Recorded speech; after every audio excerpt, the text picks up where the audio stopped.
approximately 2 years ago, that is over 365 days, I can't count, I started fourth year. That meant going into GCSE year. 2 years of my life I'd never get back. 2 years of my life where I worked the hardest I've probably ever worked in my life to do 21 exams. Actually, no, that's a lie. I also did some exams in fourth year, so 25 or so. I also did a diploma in piano, but that's besides the point. These are the things I wish I knew before I started my GCSEs. Things that might help you as you're going into this year. But we're going to make this video a bit more fun than just depressing. I wish I knew about the exams. No, this is going to be more fun than that. These are going to be things I wish I knew before starting my GCSEs. Number one, the gap between third and fourth year, at least in my school, is pretty big. So obviously in junior school you're doing 15 subjects approximately, you know, all HE, technology. I didn't do those GCSE. So those to me were kind of just like the fun subjects because you had a different class and all. I was with my brother in those classes, which was fun because we were the only classes we were actually together in. But you go from 15 subjects, you've got loads of work, but you've got 15 different subjects. It's already split up into small amounts for each subject into your 10 subjects or 9 or 11 depending on how many you did, where you just got work. There was a massive difference in the standard of work expected from third to fourth year. Massive work in the amount of exams, obviously, because you're going from your 15 exams, which are all pretty short, to your 10 exams where you could have 2 exams at a time in the January and June exams, which was a massive leap. You're also going from, okay, so do this homework for this time, it doesn't really matter until, right, so we need you to get this controlled assessment written for this date so that you can do it on this date, and you're going, whoa. Yeah, I was not ready for that massive leap from third to fourth year. The leap isn't too hard as long as you get stuck in and you do the work and you kind of just go with the flow and do everything that you're supposed to, and you should be fine. However, the leap between third and fourth year was huge and I was not ready for that. Or 2.1, homework. This is similar to the last point, but homework's dramatically increased. If you can remember back to first year, you're probably going, I'm getting 3 homeworks a night. Oh no, in primary school I got my 1 homework a night and that was always for the next day, and you're going into first year we've got a couple of homeworks every day. They're all due for different dates and you have to work out when you're going to do them. In third year the homework kind of did die down. You had maybe like 2 homeworks a night. It just depended on what the teachers really wanted, and at that point when you're third year you're kind of at the stage where the teacher's just like, they're almost GCSE, let them have a break. They probably don't think that, but it kind of, like, third year was kind of a bit of a break. You're in school, you're settled, and you're about to go into GCSE, so the homework's died down. Then going into fourth year is like, do the homework. I was going, right, I've got 27 homeworks due for next week. When did I do them all? That's a lie, but close enough. There was a day when I got 9 homeworks in one day. That is a homework from every single class I had that day. I did have 2 double periods, and I got homeworks from both of those periods. In fact, I got 2 homeworks in both of those double periods, chemistry and biology, but we won't talk about that today. Yeah, the homework is massively different. The homeworks are more proper, if you know what I mean, as in you go from do this wee worksheet to, right, I need you to finish off this maths exercise so that the next time we can come in and do the next one so that we can get on the course, because in maths you walk through the door and you're already 2 weeks behind. 2.2. That was not a point. 2.2. The after school hours, basically the time you spend after school on work related to school. First to third year, you come home from school, you do your homework and that's you done. Fourth year is a bit different. You do your homework, then you have to revise. You probably have 6 tests coming up. You probably have a German vocab test or another German vocab test or your 3rd German vocab test that week to be revising for.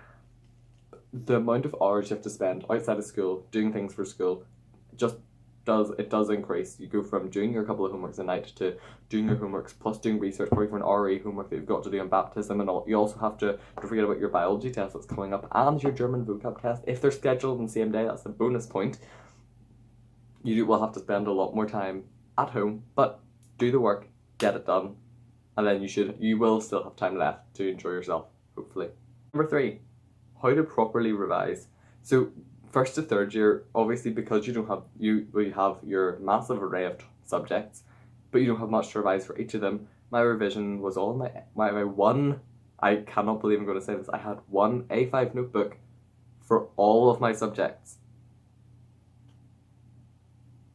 I think I've already gone through 8 times that amount of paper in 4th year. Never mind 4th year and 5th year, and that I had one A5 notebook for all of 1st year, all of 2nd year, and all of 3rd year.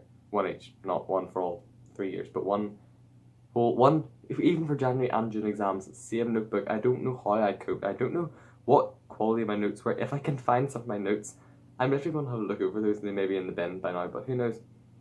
I want to see those notes and see how bad they were. I don't even know how I managed to write so few notes that they all fitted in one. So basically, my revision didn't fully settle until 5th year. Making the leap from your 1A5 notebook to having a big A4 notebook for each topic, and obviously changed that slightly this year, was a massive leap, and it took me quite a while in 4th year to try different methods of revision until I finally found one that kind of suited. I will do a video on revision at some point. It is difficult to work out how you best revise, what way you best revise. I have, in my chemistry and biology video I did, slightly emphasize on things that I do for those 2 particular topics, but every single subject is different, and the way you revise for them will change depending on how much you like the subject, how much you need to learn, how difficult you find the subject, that sort of thing. But yeah, my revision style didn't probably settle until about 5th year, probably about just before the summer, as I finished the June exams and went into 5th year. That's probably when my revision style settled into the way it is now. But it does take some time, and you just have to keep going at it, do a bit of revision here and there, and you'll finally find the style that settles for you. Here's something that's pretty rarely talked about. So obviously you've chosen your subjects to do in 4th year and 5th year. You've chosen your GCSE subject, and there are still subjects you have to do: maths, English. In my school you also have to do English, literature, then you have to do all 3 sciences, either double award or triple award. You need to enjoy your subjects. It doesn't matter how much you hate them, you need to enjoy them at some point, or in some level, because the more you enjoy a subject, the better you're going to do in it. It is just a fact. If you hate the subject, you're not going to do well. For me, I could not stand physics. 4th year I was like, physics, no, I cannot do this, I hate this subject. By 5th year I was still like, I hate physics, I can't physics, I don't even know what physics is anymore. And I just had to sit down, I had to go, I can physics, that's that. I can physics. It took a while, and I had to just keep saying to myself, I can do this physics. It's interesting, yes, I just don't like it, but I can still enjoy the subject, I can still enjoy the stuff that we're learning. And my grade did significantly improve somehow. I went from 80s to 90s, which is a leap for me. But I was really happy about that, but it's because I started to enjoy physics. English as well. Going into 4th year, I was like, I hate English, I'm not good at English, maths is my subject. Let's just say my teacher was really nice. I started to enjoy English, and my grade moved from 70s to 90s, which nice. That was a big improvement.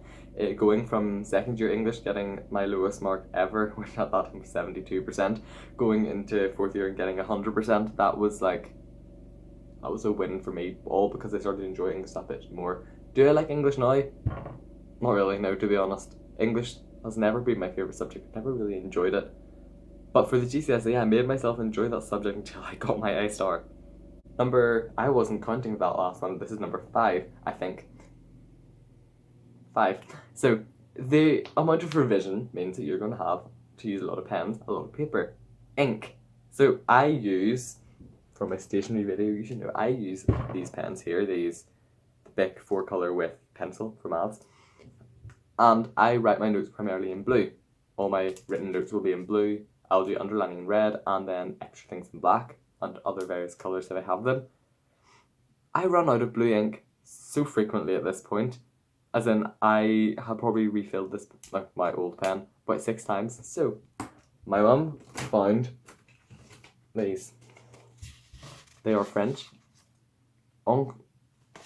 Right, these are like French things. I don't know where my mum found these, but she bought them for me. It says encre bleu, blue ink. Bile un rubber de tungstène ou tungsten carbide ball. 2 et 4 cartouches pour 2 et 4 couleurs. So, cartridge for 2 and 4 color pens. Basically what is inside this is just your average blue pen, your ink thing, this thing, yes, cartridge here, which I just put in the pens and used. They were so useful because I just kept on running out of them, and now I have quite a few replacements for whenever I run out of more, which I definitely will do. So yes, pick these replacements. I'm pretty sure you can get them in black, red, green and blue. So yeah, check them out if you want them. Ooh, number 6. The whole prospect of GCSEs.